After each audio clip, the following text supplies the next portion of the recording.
Hey, j'espère que vous allez bien. Aujourd'hui, on se retrouve pour une première vidéo spéciale foire aux questions. Je vous ai demandé il y a une semaine sur mon compte Instagram de me poser toutes vos questions relatives à la pratique du fitness et de la musculation. Vous avez été d'ailleurs très nombreux à y participer et je vous en remercie vraiment. Bien sûr, j'ai pas pris les questions relatives à des sujets de vidéos que j'avais déjà réalisés sur ma chaîne ou alors des sujets bien sûr que je vais bientôt aborder. Donc si jamais vous avez un doute, vous pouvez vous référer à mes anciennes vidéos. Vous êtes prêts? Allez, c'est parti. On commence tout de suite avec une question de Soso-Fit and Run. As-tu déjà fait du crossfit?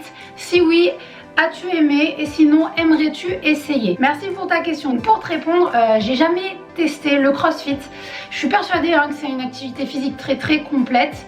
J'ai pas mal d'amis qui en font. Ça sera pour l'instant pas prévu pour le moment, étant donné que j'ai une petite blessure au niveau de l'épaule qui m'handicape vachement quand je fais des mouvements explosifs et pas contrôlés. Donc pour l'instant, c'est pas pour maintenant, mais j'aimerais bien tester. On continue tout de suite avec une question de Léo BDFit qui me demande quel est mon exo favori, quel est le muscle que je préfère bosser. Au passage, vous êtes top, groggy et toi. Merci pour ta question Léo. Donc j'aurais tendance à te dire avant que c'était le squat parce que voilà, pendant longtemps je jurais que par ça. Mais en ce moment, l'exercice que j'adore faire et vraiment qui est très complet quand il est bien exécuté, il est super, c'est le soulevé de terre. Et concernant le groupe musculaire que j'aime bien bosser, je dirais le dos. En ce moment, c'est vraiment le groupe musculaire sur lequel j'ai le plus de sensations. Autrement, ouais, bon, on va pas dire les fessiers parce que sinon ça fait un petit peu trop cliché. Alexia Betan me demande en squat, faut-il avoir les pieds légèrement vers l'extérieur ou plutôt parallèle? Merci Alexia pour cette question. Donc en réalité, il n'existe pas forcément de vérité absolue concernant le squat. Ce sera déjà l'écart des pieds sur lequel tu te sentiras le plus confortable pour réaliser un beau mouvement tout en sécurité. Prochaine question, Nanouchka qui me demande si on peut prendre du muscle tout en restant en déficit calorique. J'ai envie de te dire oui et j'ai envie de te dire non en même temps. Gagner du muscle en perdant du gras, c'est théoriquement possible. Ça fonctionne surtout en fait chez les personnes débutantes qui sont en surpoids et qui n'ont jamais soulevé de poids de leur vie. Donc voilà, des cas très particuliers qui vont forcément avoir une évolution très rapide au début. Mais si tu as passé ce stade de la débutante, j'ai envie de te dire que ça va être quand même globalement très compliqué parce que pour gagner du muscle, il va falloir généralement être en excédent calorique. CEXRS qui me demande quel est mon cheat meal favori, combien de fois par semaine, quelle question.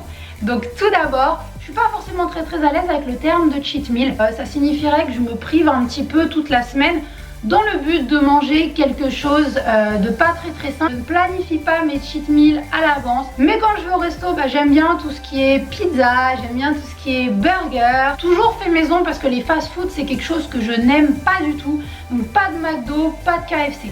Prochaine question, c'est Doufit qui me demande y a-t-il une rivalité entre les fit girls ou pas? Très bonne question, merci pour ta question. Pour être honnête, ce serait mentir si je te disais qu'il n'y en avait aucune. Personnellement, moi, c'est pas ma manière de voir les choses, d'avoir des rivalités ou un esprit de compétition.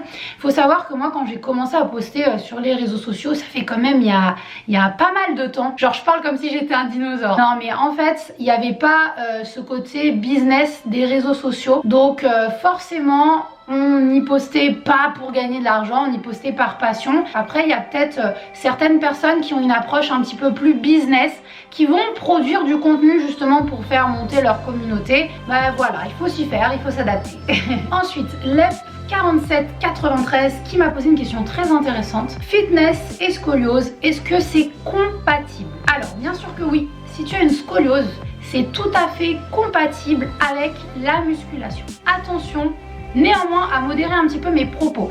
Si tu as une scoliose sévère, dans ce cas-là, rien ne vaut l'avis de ton médecin. Tu peux très bien faire de la musculation pour, entre guillemets, pas aggraver ta scoliose, c'est-à-dire travailler sur le renforcement des muscles du dos. Ce qui est pas mal, c'est notamment l'utilisation d'un TRX. Et aussi ce qui est pas mal, ça va être le travail en unilatéral, puisque justement tu vas pouvoir rééquilibrer un petit peu le travail entre les deux côtés sans compenser justement pendant les mouvements par le côté qui est plus fort. Ensuite, Anna.hna qui me pose la question si dans le futur ou même maintenant je compte me lancer dans la compétition. Merci pour ta question Anna. Donc pour te répondre, ce n'est pas du tout d'actualité. J'ai un petit peu de mal avec le fait de juger quelqu'un sur son physique uniquement et de comparer des personnes. Et j'ai aussi un petit peu de mal avec le fait de devoir imposer une sèche assez extrême à mon corps. En revanche, ça c'est une chose qui est indéniable, je respecte tout à fait le travail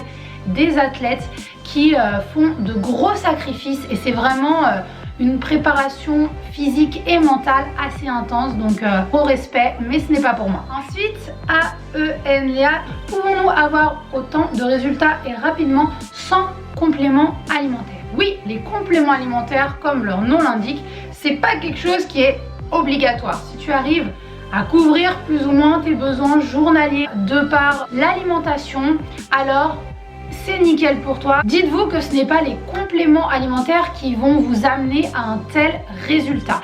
Ce qui va rentrer en compte, c'est la façon dont vous vous entraînez, la façon dont vous vous alimentez et la façon dont vous récupérez. C'est les trois éléments importants. Après, en ce qui concerne les protéines en poudre, forcément les sportifs ont des besoins un petit peu plus importants en protéines que des personnes qui ne font pas de sport. Les protéines en poudre sont un petit peu mieux digérées que les protéines solides, mais ça ne veut pas dire qu'il faut zapper les protéines solides au détriment des protéines en poudre. Prochaine question, juste.rnd, quels sont mes objectifs sportifs actuellement? Alors, merci pour ta question. En ce moment, je suis plus sur un objectif d'augmenter mes performances et un objectif très précis qui est cet hiver de pouvoir soulever la barre de soulevé de terre à 100 kg. C'est quelque chose que je n'ai jamais réussi à faire. Je suis déterminée et forcément je vais manger un petit peu plus en ce moment. Clem Chouche qui me demande, est-ce que tu bosses le plus souvent en concentrique, excentrique, isométrique? Alors ça c'est une très bonne question. Généralement je bosse, ça dépend vraiment de mes séances, ça dépend vraiment de mes exercices et des groupes musculaires. En ce moment ce que j'aime bien faire c'est me concentrer sur la phase concentrique, c'est-à-dire je fais des mouvements lents et contrôlé et par exemple je produis mon effort sur 2-3 secondes pour pouvoir bien me concentrer sur la contraction volontaire de mes muscles lors de l'exercice.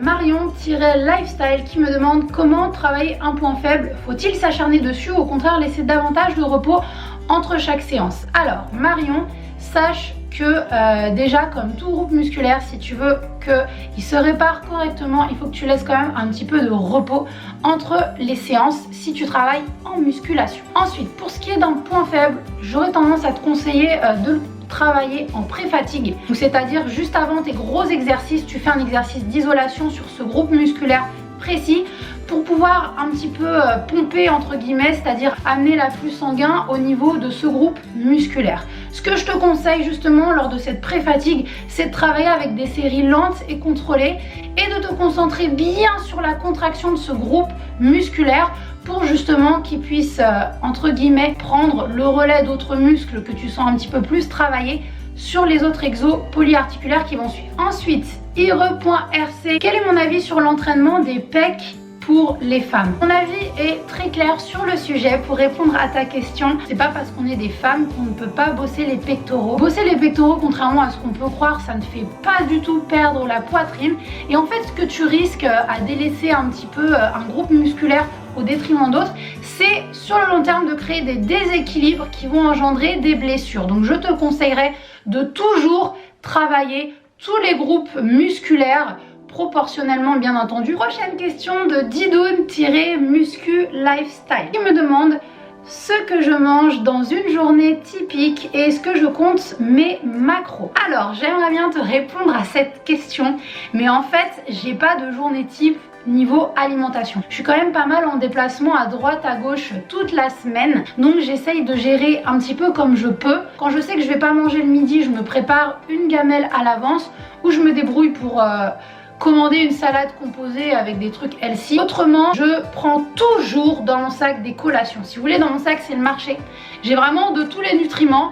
Si jamais j'ai faim comme ça, je peux manger. En revanche, ce qui change pas, c'est le nombre de repas que je fais par jour. Donc, un petit déjeuner le matin, ensuite je prends une collation à 10h. Au niveau du déjeuner, je déjeune un vrai repas, je reprends une collation soit en goûter quand je vais pas à la salle, soit juste avant d'aller à la salle, mais vraiment quelque chose de léger. Si je fais ma séance de muscu, je prends mes compléments alimentaires juste après et ensuite je me fais un dîner. Si je me couche tard même, parfois il m'arrive de me prendre une collation dans la soirée. En ce qui concerne mes macros, en ce moment je suis plutôt sur un objectif d'augmenter mes performances, on va dire de prendre entre guillemets un petit peu en masse. Donc sur la répartition de mes macros, je suis à peu près à 50% de glucides, 30% de lipides et 20% de protéines. Voilà, c'est un petit peu ma répartition en fonction de mon total calorique. Ensuite, Amber ABRN qui me demande: que conseillerais-tu aux personnes qui veulent faire du sport mais qui n'ont pas le temps? Très très bonne question, je sais que vous êtes pas mal dans ce cas-là. Ce que je vous conseillerais déjà, c'est de vous tourner vers des entraînements où vous n'avez pas besoin de vous déplacer, que vous pouvez faire chez vous et que vous pouvez faire rapidement. Ces entraînements-là, généralement, on les retrouve sur les HIIT, donc je vous réexplique pas ce que c'est parce que je vous ai déjà expliqué dans d'autres vidéos, mais en gros, vous n'avez pas forcément besoin de matériel, donc vous pouvez faire ça partout et ça va être des séances qui vont être intenses et courtes, qui vont durer maximum une demi-heure. Au niveau du temps, je pense que c'est à la portée de tout le monde de se libérer une demi-heure.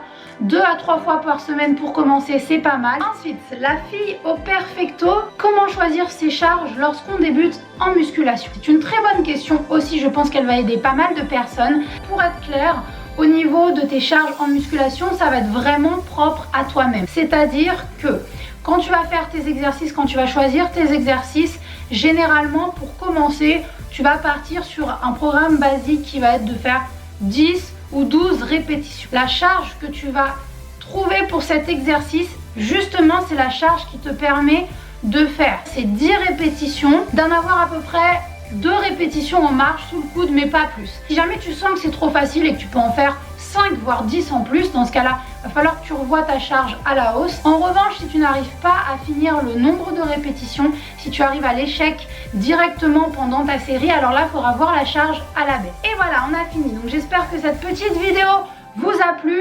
J'en referai une de temps en temps, bien entendu. Si vous avez aimé ce contenu, n'hésitez pas à me mettre un petit like pour le soutien. Vous pouvez également me retrouver sur mes réseaux sociaux et n'hésitez pas à partager autour de vous. En attendant, je vous dis à bientôt pour de nouvelles vidéos. Ciao!